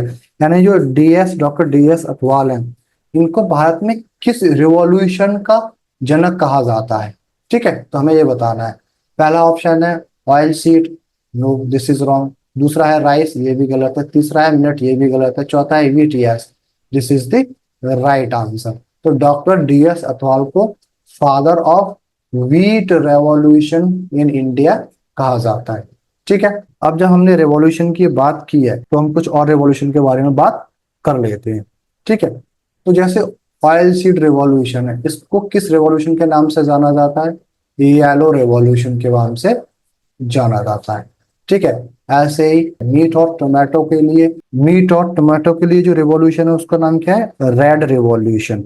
ठीक है। ऐसे ही जो फिशरी सेक्टर में यानी फिशिंग में, फिशिंग के लिए क्या है, ब्लू रेवोल्यूशन। ठीक है, ब्लू रेवोल्यूशन फिशिंग के लिए। मिल्क के लिए क्या है, मिल्क प्रोडक्शन के लिए कौन सा है, व्हाइट रेवोल्यूशन। ठीक है, व्हाइट रेवोल्यूशन। तो ये कुछ इंपॉर्टेंट रेवोल्यूशन है जिनकी हमने बात कर ली। अगला क्वेश्चन क्या है, which of the following can be consider as an example of flow variables, यानी जो फ्लो वेरिएबल है उसका हमें एग्जाम्पल्स बताने हैं। तो पहला है प्रोडक्शन ऑफ राइस, दूसरा है इंपोर्ट ऑफ क्लॉथ, तीसरा है चेंज इन कैपिटल। तो yes, all three options are right.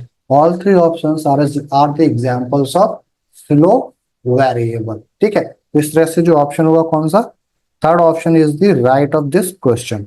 ठीक है, अब थोड़ा सा हम ये वेरिएबल समझ लेते हैं। तो बेसिकली इकोनॉमी में दो तरह के कॉन्सेप्ट हैं इससे रिलेटेड। ठीक है, एक कॉन्सेप्ट ऑफ फ्लो, ठीक है, एक कॉन्सेप्ट ऑफ स्टॉक होता है। ठीक है, स्टॉक का कॉन्सेप्ट और फ्लो का कॉन्सेप्ट। अब ये कॉन्सेप्ट क्या है, इसको हम एग्जांपल से पहले देख लेते हैं। मान लो कोई टैंक है, ठीक है, मान लो कोई एक टैंक है और ये कोई टेप लगा हुआ है। ठीक है, टैप लगा हुआ है, इससे पानी आ रहा है, तो इससे पानी इसमें भरा जा रहा है। तो जो पानी की रेट है, इस रेट ऑफ वाटर है, ठीक है, rate of flow of water है, ठीक है, उसको हम क्या बोलेंगे, rate of flow of water, उसको हम क्या बोल दिया, हमने फ्लो बोल दिया।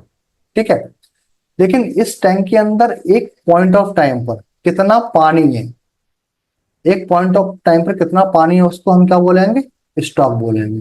तो ये दोनों कॉन्सेप्ट यही है। इन दोनों कॉन्सेप्ट के अंदर बेसिकली हम क्वांटिटी को देखते हैं, क्या, किसी भी चीज, किसी भी गुड्स या सर्विसेज की क्वांटिटी को हम देखते हैं।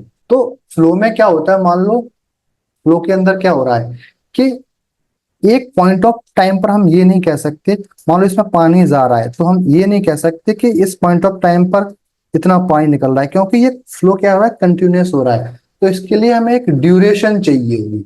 तो ठीक है, ड्यूरेशन चाहिए होगी हमें इसको मेजर करने के लिए। तो फ्लो के अंदर हम किसकी बात करते हैं, पीरियड ऑफ टाइम। ठीक है, एक पर्टिकुलर इंटरवल ऑफ टाइम में हम मेजर करते हैं कि कितनी क्वांटिटी होगी। और वो पीरियड ऑफ टाइम क्या हो सकता है, वीक हो सकता है, ठीक है, मंथ हो सकता है, या फिर क्या हो रहा है, ईयर हो सकता है। ठीक है, इस तरह से स्टॉक में हम क्या बात करते हैं, जैसे हमने कहा कि एक पॉइंट ऑफ टाइम पर कितनी क्वांटिटी ऑफ वाटर है। तो पॉइंट ऑफ स्टॉक में किसकी बात की जाती है, पॉइंट ऑफ टाइम की। ठीक है, यानी एक पॉइंट ऑफ टाइम पर कितनी क्वांटिटी है किसी भी गुड्स की, तो उसको इसके अंदर बात की जाती है। तो ये तो हो गए concepts, flow concepts, concept of flow and concept of stock. तो प्रोडक्शन ऑफ राइस कैसा है, एक फ्लो वेरिएबल है। ऐसे इंपोर्ट ऑफ क्लॉथ क्या है, फ्लो वेरिएबल है। ऐसे चेंज इन कैपिटल, यानी जो भी कैपिटल है या जो भी स्टॉक है, कैपिटल की जगह हम स्टॉक भी बोल सकते हैं। तो स्टॉक में जो भी चेंजेस आ रहे हैं, तो जब स्टॉक में चेंजेस आते हैं तो it comes under the flow variable. लेकिन जब स्टॉक कैसा हो, कांस्टेंट हो, तो वो किसके अंदर आएगा। फॉर एग्जांपल जैसे बिल्डिंग, मान लो 2024 में मान लो हमने कहते हैं कि दिल्ली के अंदर सिर्फ 100 बिल्डिंग है। ठीक है, तो हमने इसको मेजर कर लिया एक पॉइंट ऑफ टाइम पर। ठीक है, तो इसी तरह से जो चीजें कांस्टेंट होती हैं एक पॉइंट ऑफ टाइम पर मेजर किया जा सकता है, उनको हम स्टॉक वेरिएबल के अंदर कंसिडर करते हैं। तो आई होप ये चीज आपको समझ में आ गई होगी।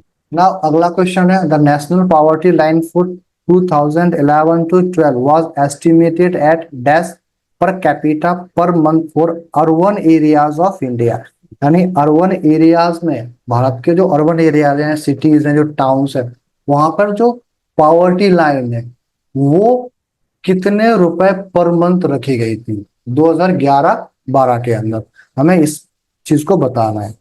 ठीक है, तो पहला ऑप्शन क्या है, ₹3000, दिस इज रॉन्ग आंसर। दूसरा ऑप्शन क्या है, ₹100, yes this is the correct answer. यानी 2011-12 के अंदर जो नेशनल पॉवर्टी लाइन है फॉर अर्बन एरियाज के लिए, वो कितना रखा गया, ₹1000 पर कैपिटा। ठीक है, पर कैपिटा पर मंथ, यानी एक व्यक्ति एक महीने में कितना खर्च करना चाहिए पर कैपिटा पर मंथ। तो ये 2011-12 की जो पॉवर्टी लाइन एस्टिमेशन किया गया, ये कौन सी कमिटी की जो रिकमेंडेशंस थी को बेस मानकर एस्टिमेट किया गया था। तो ये कमिटी थी तेंदुलकर कमेटी। तेंदुलकर कमेटी कब बनी थी? ये बनी थी 2009 में। तो तेंदुलकर कमेटी ने रूरल एरिया के लिए पॉवर्टी लाइन और अर्बन एरिया के लिए पॉवर्टी लाइन के अलग अलग मेजर्स सेट किए। रूरल एरिया के लिए इन्होंने पर कैपिटा पर डे कितना खर्चा रखा? 27 रुपीज। वहीं अर्बन एरियाज के लिए कितना रखा था? 33 पर डे। लेकिन अगर हम इसको मंथ में कन्वर्ट करें तो क्या हो जाएगा? 27 का पर 30 से मल्टीप्लाई करेंगे, ठीक है, 30 दिन का कंसिडर करते हैं तो कितना हो जाएगा? लगभग 816 रुपीज। ठीक है, तो ऑप्शन में आपको दे सकता है कि 27 रुपीज पर डे या फिर 816 रुपीज। नाउ जो अर्बन में क्या था? 33 रुपीज पर डे या फिर हम कह सकते हैं ₹1000 पर मंथ। ठीक है, नाउ जो दूसरी कमेटी थी 2012 में एक और कमेटी बनाई गई, रंगराजन। उस कमेटी का नाम क्या था? रंगराजन कमेटी। तो रंगराजन कमेटी के द्वारा रूरल एरियाज के लिए कितना पर कैपिटा एक्सपेंडिचर सेट किया गया था? 30 पर डे पर कैपिटा। लेकिन वहीं जो अर्बन एरियाज है उसके लिए कितना सेट किया गया था? ₹47, ₹47 पर डे। ठीक है, तो आपको ऑप्शन में या तो पर डे के बेसिस पे दिया हो तो ये है ऑप्शन, लेकिन अगर वो मंथ के बेसिस में पूछे तो सिंपली आपको क्या करना है? इनको 30 से मल्टीप्लाई कर देना है। तो 30 से मल्टीप्लाई कर देंगे कितना आ जाएगा? 900 पर मंथ। ऐसे ही इसको जब 30 से मल्टीप्लाई करेंगे तो जो भी आंसर आए वो इसका आंसर होगा। ठीक है ना, अगला क्वेश्चन है, agriculture sector is a part of the which of the following sector, यानी जो एग्रीकल्चर सेक्टर है उसको हम किस सेक्टर की कैटेगरी के अंदर रखते हैं? ठीक है, तो पहला ऑप्शन है tertiary sector, answer is wrong. Second है secondary sector, it is again wrong. Third है primary sector, yes, this is the right answer. तो जो एग्रीकल्चर है उसको हम किस सेक्टर के, एग्रीकल्चर सेक्टर को किस सेक्टर के अंदर काउंट किया जाता है? प्राइमरी सेक्टर के अंदर, यानी हम जो प्राइमरी एक्टिविटीज है उसमें कंसिडर करते हैं एग्रीकल्चर को। ठीक है, तो आपको ये चीज पता होनी चाहिए। तो अब थोड़ा सा हम इन सारे सेक्टर्स की करके बात कर लेते हैं। तो जो प्राइमरी सेक्टर है इसमें बेसिकली जो रॉ मटेरियल्स होता है, ठीक है, रॉ मटेरियल हो गया, उसकी हम बात करते हैं। अब जैसे रॉ मटेरियल के अंदर अगेन जो एग्रीकल्चर है, it is one of the example. ठीक है, एग्री एग्रीकल्चर जो हो गया। दूसरा क्या हो गया? जैसे फिशिंग हो गया, तो फिशिंग की जो एक्टिविटीज है which is also come under the primary sector. Forestry हो गया, ठीक है, ये भी किसके अंदर आता है? प्राइमरी सेक्टर के अंदर काउंट किए जाते हैं। एक और इम्पोर्टेंट चीज, जो प्राइमरी सेक्टर्स में जो भी वर्कर्स होते हैं, ठीक है, ठीक है, जो लोग प्राइमरी एक्टिविटीज को परफॉर्म करते हैं तो बेसिकली उनको हम क्या बोलते हैं? Red collar workers. क्या बोलते हैं? Red collar workers. ये आपको ध्यान रखना है। ठीक है, ना हम बात कर लेते हैं टर्शरी सेक्टर की। ठीक है, टर्शरी सेक्टर क्या होता है? तो बेसिकली जो टर्शरी सेक्टर है it is also known as the service sector. ठीक है, सर्विस सेक्टर, जैसे मान लो बैंकिंग सर्विसेज है, बैंकिंग के अंदर जो सर्विसेज प्रोवाइड की जाती हैं वो इसके अंदर आती हैं। कम्युनिकेशन से रिलेटेड जो भी सर्विसेज हैं वो इसके अंदर आती हैं। ठीक है, और टूरिज्म वगैरह हो गया वो भी किसके अंदर आता है? टर्शरी सेक्टर के अंदर आता है। ठीक है, इस सर्विस के अंदर बेसिकली जो मेन पावर होती है वो कैसी होती है? स्किल्ड मेन पावर होती है। ठीक है, स्किल्ड मेन पावर की हम बात करते हैं सेक्टर के अंदर। ना जो सेकेंडरी सेक्टर है इसकी हम बात कर लेते हैं। तो जो सेकेंडरी सेक्टर है इसके अंदर बेसिकली क्या होता है कि जो मैन्युफैक्चरिंग की प्रोसेस होती है, इसकी मैन्युफैक्चरिंग से रिलेटेड जो भी एक्टिविटी हो रही है वो इसके अंदर आएंगी। प्रोसेसिंग से लेकर जो भी प्रोसेसिंग के रिगार्डिंग में जो भी एक्टिविटीज हो रही हैं वो इसके अंदर आती हैं। ठीक है, कंस्ट्रक्शन एक्टिविटीज, जो कंस्ट्रक्शन का काम होता है, ठीक है, बिल्डिंग इंडस्ट्रीज बनाना, तो ये भी इसके अंदर काउंट किया जाता है। तो सेकेंडरी सेक्टर के अंदर क्या आता है? मैन्युफैक्चरिंग होना, प्रोसेसिंग और कंस्ट्रक्शन जैसी चीजें सेकेंडरी सेक्टर के अंदर आती है। ठीक है, नाउ फोर्थ, क्वाटरनरी सेक्टर। इसके अंदर क्या होता है? तो क्वाटरनरी सेक्टर के अंदर बेसिकली ऐसी चीजें मेंशन की जाती हैं विच इज जैसे रिसर्च एंड डेवलपमेंट का काम होता है, ठीक है, रिसर्च करना, रिसर्च एंड डेवलप R&D का काम होता है, वो इसके अंदर आता है। इसके अंदर जो लेबर फोर्स होता है it is highly specialised knowledge चाहिए होता है इसके अंदर, ठीक है, क्योंकि रिसर्च वगैरह करनी है तो स्पेशलाइज्ड नॉलेज, स्पेशल डोमेन में आपको नॉलेज होना चाहिए। तो स्पेशलाइज्ड नॉलेज होना चाहिए। टेक्निकल स्किल्स की भी इसमें, जो टेक्निकल स्किल्स होती है, जैसे टेक्निकल स्किल्स क्या हो गई, जैसे AI को जो ऑपरेट करना जानता हो तो टेक्निकल स्किल्स हो गई, ठीक है। जो भी सॉफ्टवेयर सॉफ्टवेयर इंजीनियर वगैरह होते हैं, ठीक है, तो उनको भी हम क्वाटरनरी सेक्टर के अंदर काउंट करते हैं, ठीक है। एक और इम्पोर्टेंट सेक्टर होता है वो भी आपको पता होना चाहिए, क्वाइनरी सेक्टर, ठीक है। कौन सा? क्वाइनरी सेक्टर। अब ये क्वाइनरी सेक्टर के अंदर क्या होता है, highest level of decision making, ठीक है, highest level of decision making जो होती है वो किस सेक्टर के अंदर आती है, क्वाइनरी सेक्टर के अंदर आती है, ठीक है। जैसे इसका अगर हम एग्जांपल देखें, नॉलेज प्रोसेसिंग आउटसोर्सिंग है, KPO हम बोलते हैं, तो KPO is an example of quinary sector. तो ये हो गए सेक्टर्स जिन्हें आपको पता होना चाहिए ना। अगला क्वेश्चन है, in February 2022 ministry of agriculture and farmers welfare announce the launch of dash which is a door stop distribution drive to deliver crop insurance policies to farmers under the Pradhan Mantri Fasal बीमा योजना, ठीक है। तो प्रधानमंत्री फसल बीमा योजना के अंदर जो क्रॉप इंश्योरेंस पॉलिसीज है, तो इसके लिए जो बेसिकली जो स्लोगन्स था वो कौन सा दिया गया था, मेरी पॉलिसी मेरा हाथ, ठीक है। It was the slogan for the Pradhan Mantri Fasal बीमा योजना, ठीक है। तो इस क्वेश्चन का सही आंसर क्या है, मेरी पॉलिसी मेरा हाथ। नाउ हम थोड़ा सा अदर स्कीम्स के बारे में भी बात कर लेते हैं, ठीक है। तो जो सौभाग्य स्कीम है ये कब लॉन्च की गई थी, इट वॉज लॉन्च इन 2017। किसके द्वारा, मिनिस्ट्री ऑफ पावर के द्वारा लॉन्च की गई थी, ठीक है, मिनिस्ट्री ऑफ पावर के द्वारा। इस सौभाग्य स्कीम का सही ऑफिशियल नाम हम अगर देखें तो क्या है, प्रधानमंत्री, तो प्रधानमंत्री सहज बिजली हर घर योजना इसका नाम है, ठीक है। इस स्कीम के अंदर बेसिकली क्या टारगेट किया गया था, 100% विलेज इलेक्ट्रिफिकेशन। ना जो दूसरी स्कीम है उसका क्या नाम है, सीड स्कीम है। अब इस सीड स्कीम के बारे में हम थोड़ा सा जान लेते हैं। तो सबसे पहले हम जानते हैं कि सीड स्कीम को लॉन्च कब किया गया था, 2022, यानी फरवरी 2022 में लॉन्च किया गया था। किसके द्वारा, ministry of social ministry of social justice and empowerment के द्वारा इसको लॉन्च किया गया था 2022 में। अब इस सीड का फुल फॉर्म आपको पता होना चाहिए, तो जिससे आपको पता चलेगा ये किसके लिए स्कीम लॉन्च की गई थी।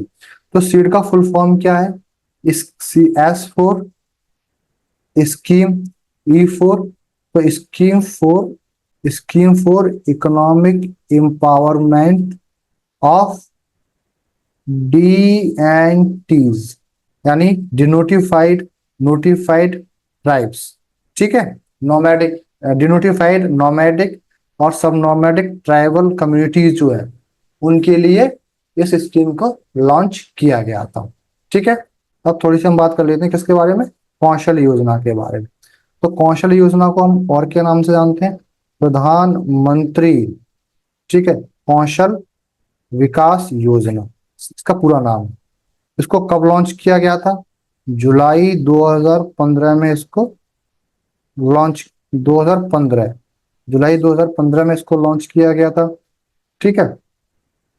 बेसिकली जो कौशल विकास योजना है इसको under the skill India mission launch किया गया था, ठीक है। जो स्किल इंडिया मिशन है उसके अंदर इस स्कीम को लॉन्च किया गया था, ठीक है। इस स्कीम के अंदर क्या होगा, जो भी यूथ है हमारा, ठीक है, नेशनल यूथ है, उसको वोकेशनल ट्रेनिंग, ठीक है, स्किल ट्रेनिंग वगैरह प्रोवाइड की जाएगी, ठीक है, वोकेशनल ट्रेनिंग वगैरह और सर्टिफिकेशन वगैरह उनको प्रोवाइड करवाया जाए। ठीक है, तो क्लियर हो गया चारों पॉलिसी के बारे में। Now move on the next question. Now अगला क्वेश्चन है प्रधानमंत्री जन धन योजना। प्रधानमंत्री जन धन योजना the national mission for financial inclusion completed how many years of implementation in 2022। तो बताना है कि बेसिकली आपको पता होना चाहिए कि जो प्रधानमंत्री जन धन योजना है इसको कब लॉन्च किया गया था। तो आपको अगर उसका लॉन्च ईयर पता है तो आप आसानी से निकाल सकते हैं कि 2022 तक कितने साल हो गए उसको इम्प्लीमेंट हुए। ठीक है, तो पहला ऑप्शन क्या है 6 years, ये रॉन्ग है। थर्ड 9 year, ये भी wrong. 8 year, yes, this is the right answer. क्यों? क्योंकि जो प्रधानमंत्री जन धन योजना है उसको अगस्त 2014 में लॉन्च किया गया था गवर्नमेंट ऑफ इंडिया के द्वारा। ठीक है, इसका पर्पस क्या था? फाइनेंशियल इंक्लूजन करना। नाउ जो अगला क्वेश्चन है which of the following is also known as the lender of the last resort. तो हमें बताना है कि इन चार ऑप्शन में से lender of the last resort किसको कहा जाता है। ठीक है, तो पहला ऑप्शन है सेबी, ये गलत है। दूसरा है आरआरबी, ये भी गलत है। तीसरा है RBI, yes, reserve bank. RBI का मतलब क्या हो गया? Reserve reserve bank of India. ठीक है, यानी रिजर्व बैंक ऑफ इंडिया को क्या कहा जाता है? Lender of the last resort. अब इसका थोड़ा सा मतलब समझ लेते हैं। लैंडर ऑफ लास्ट रिजॉर्ट का मतलब क्या है कि जब बैंक्स को, जो भी तमाम तरह की बैंक्स हैं, ठीक है, अदर कमर्शियल बैंक्स हैं, तो जब बैंक्स को मार्केट के अंदर कहीं दूसरी बैंक या किसी और जगह से पैसा नहीं मिलता है और इनको पैसे की जरूरत होती है, तो एट द एंड कौन पैसा इनको प्रोवाइड करवाता है? आरबीआई। ठीक है, तो इसीलिए आरबीआई को क्या कहा जाता है? Lender of the last resort कहा जाता है। ठीक, अच्छा, ये एक नाम हो गया। अब आरबीआई के बारे में हम थोड़ा सा और जान लेते हैं कि आरबीआई को और किस किस नाम से जानते हैं। इसको बैंक ऑफ इशू भी बोला जाता है। इसको बैंक ऑफ इशू क्यों बोला जाता है? क्योंकि ये करेंसी इशू करने का काम, जो नई नई करेंसी है, न्यू मनी को इशू करने का काम किसका होता है? Bank of reserve bank of India को। इसीलिए इसको बैंक ऑफ इशू के नाम से भी जानते हैं। दूसरा जो है इसको बैंकर या डेप्ट मैनेजर भी बोला जाता है। इसका मतलब क्या होता है कि गवर्नमेंट को जो भी डेप्ट प्रोवाइड कराना होता है बेसिकली, तो कई बार क्या होता है कि आरबीआई गवर्नमेंट को लोन प्रोवाइड करवाता है। ठीक है, तो इसीलिए बेसिकली और इसमें क्या है कि जो बैंक्स जो गवर्नमेंट के जो भी डिपॉजिट्स वगैरह हैं, ठीक है, वो कौन रखता है? ये आरबीआई के पास रखे जाते हैं। ठीक है, तो इसके लिए इसको बैंक एंड डेप्ट मैनेजर तो गवर्नमेंट कहा जाता है। ठीक है, इसको और किस नाम से जानते हैं? बैंक, इसको क्या बोलते हैं? बैंकर्स बैंक के नाम से भी जाना जाता है। बैंकर्स बैंक का मतलब क्या है? यही lender of the last resort. ठीक है, तीसरा इसको और किस नाम से जाना जाता है? Fourth custodian, custodian and manager of foreign exchange. ठीक है, जो भी विदेशी मुद्रा है उसका जो एक्सचेंज होता है, ठीक है, उसको कौन मेंटेन करता है? आरबीआई के द्वारा मैनेज किया जाता है, आरबीआई के पास रखा जाता है। ठीक है, तीसरा क्या है? फिफ्थ इसको क्या बोलते हैं? Controller of credit. ठीक है, यानी देश के में अगर इन्फ्लेशन ज्यादा है तो आरबीआई क्या कर सकता है? अपने डिफरेंट मेजर्स के थ्रू देश के अंदर जो मनी सप्लाई है उसको कम कर सकता है। और जब कंट्री के अंदर पैसे की सप्लाई की जरूरत होती है तो वो अपने डिफरेंट पॉलिसी और मेजर्स के थ्रू देश के अंदर ज्यादा पैसा क्या कर सकता है? मनी की सप्लाई करवा सकता है। तो इसीलिए इसको क्या बोलते हैं? Controller of credit. ठीक है, तो ये नाम भी आपको पता होना चाहिए आरबीआई के। Now move on the next question. अगला क्वेश्चन क्या है? A plan of economic development for India is also known as. यानी ये जो टाइटल है इसको हम किस और नाम से जानते हैं। ठीक है, ये टाइटल किस नाम से जाना जाता है? तो देखते हैं। पहला है दिल्ली प्लान, ये नहीं है। गुजरात प्लान, ये भी नहीं है। सूरत प्लान, ये भी नहीं है। Bombay plan, yes, this is the right answer. तो a plan for economic development for India को हम किस और नाम से जानते हैं? बॉम्बे प्लान के नाम से भी जानते हैं। अब ये बॉम्बे प्लान बेसिकली आया कब, हम थोड़ा सा इसके बारे में जान लेते हैं। तो बॉम्बे प्लान बेसिकली 1944 में लाया गया। इसके द्वारा लाया गया, कुछ इंडस्ट्रियलिस्ट वगैरह थे, ठीक है, उन्होंने साथ आए इंडस्ट्रियलिस्ट, उन्होंने एक प्लान बनाया, ठीक है, जिसको हम बॉम्बे प्लान बोलते हैं। इस प्लान के अंदर बेसिकली उन्होंने कहा कि हमें 15 साल का टारगेट रखा कि 15 साल के अंदर क्या होगा, अगर ये प्लान इंप्लीमेंट कर दिया जाए तो 15 साल के अंदर जो एग्रीकल्चर आउटपुट है, यानी एग्रीकल्चर का जो प्रोडक्शन है वो कितना हो जाएगा, 2 टाइम बढ़ जाएगा। ठीक है, एग्रीकल्चर आउटपुट कितना बढ़ जाना चाहिए, 2 टाइम्स।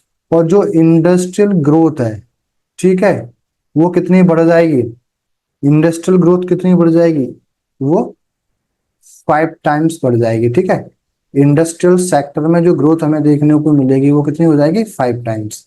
ठीक है, इन्होंने इस प्लान में कहा कि गवर्नमेंट इंटरवेंशन बहुत जरूरी है, यानी गवर्नमेंट लीड करेगी। ठीक है, गवर्नमेंट लीड करेगी सभी जो गवर्नमेंट इंडस्ट्री है या फिर जो प्राइवेट इंडस्ट्री है उनको। ठीक है, तो गवर्नमेंट इंटरवेंशन बहुत जरूरी है। ठीक है, इस प्लान के अंदर गवर्नमेंट इंटरवेंशन की बात की गई थी। तो ये तो हो गया बॉम्बे प्लान जो 1944 में आया, कुछ इंडस्ट्रियल्स ने मिलके बनाया था इसको। हम और प्लान्स की भी बात कर लेते हैं। एक और प्लान आया था 1944 के अंदर ही, ठीक है, जिसको हम क्या बोलते हैं, गांधीयन प्लान।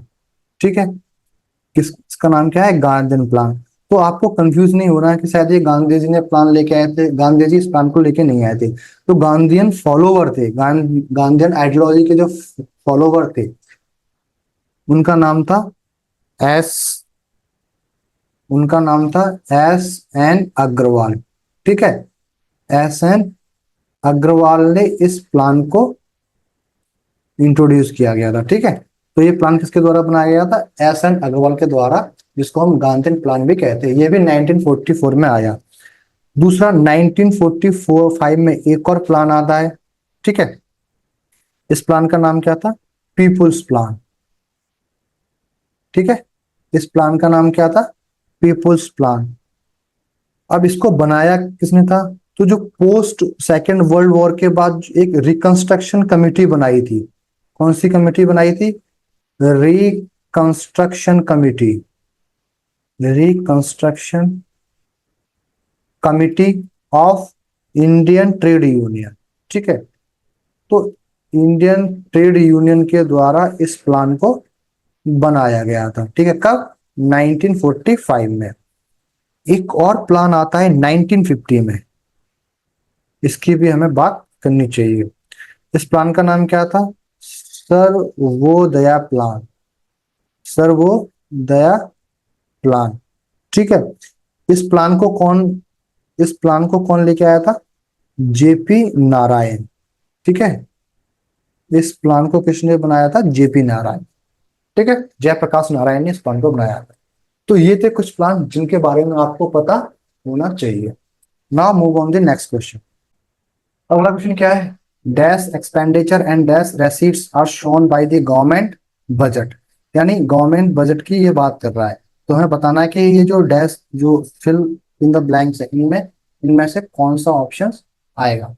ठीक है, तो बेसिकली ये गवर्नमेंट बजट की बात कर रहा है, यानी हमें गवर्नमेंट बजट की डेफिनेशन पता होना चाहिए कि बजट की डेफिनेशन क्या होती है। ठीक है, तो बजट की डेफिनेशन, बजट होता क्या है बेसिकली, जो भी एस्टिमेटेड एक्सपेंडिचर है। ठीक है, क्या है, जो भी एस्टिमेटेड एक्सपेंडिचर है या एस्टिमेटेड रेसीट्स है, एक्सपेंडिचर या रेसीट्स का जो लेखा जोखा होता है। ठीक है, इसको हम क्या बोलते हैं, बजट बोलते हैं। ठीक है, तो पहला ऑप्शन क्या है, एस्टिमेटेड एंड एक्चुअल, नहीं। बजट में किसकी बात की जाती है, फ्यूचर, यानी जो आने वाला साल है, अपकमिंग जो फाइनेंशियल ईयर है। ठीक है, अपकमिंग जो फिजिकल ईयर है या फाइनेंशियल ईयर है, उसके बारे में जो भी एस्टिमेट्स गवर्नमेंट बताती है कि इस आने वाले साल में हम कितना एक्सपेंडिचर करेंगे या कितना कितना हमारी इनकम हो सकती है, उसकी एस्टिमेशन की प्राइमरली मेनली उसकी बात की जाती है। ठीक है, तो पहला ऑप्शन गलत हो गया, एक्चुअल एंड एस्टिमेटेड ये भी गलत, एक्चुअल एंड एक्चुअल ये भी गलत। फोर्थ क्या है, एस्टिमेटेड एंड एस्टिमेटेड, यस। तो estimated expenditure and estimated receipts are shown by the government budget.